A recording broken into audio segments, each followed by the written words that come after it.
We all saw this one coming. The Times Live reports MK Party Secretary General Floyd Shivambu is said to be on his way out after months of factional divisions. There are so many reasons Floyd Shivambu is leaving Umkhonto weSizwe Party. So many to say that even Fikile Mbalula predicted that this guy wouldn't last a year. And Fikile Mbalula said that in August, meaning it's not even a year. So even Fikile Mbalula was right. Everyone was right.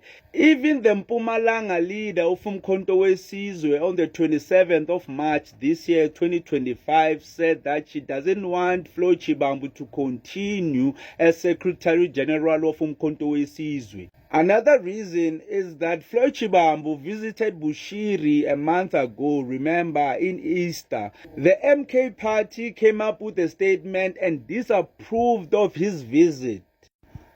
But besides everything else, the nail in the coffin for Floyd Shivambu was having a clash with his leader's daughter, Duduzile Zuma. So I knew from that Zuma would have to make a choice between his daughter and Floyd Shivambu, and that's an obvious choice. So that's the main reason Floyd Shivambu is going out of Umkhonto weSizwe Party.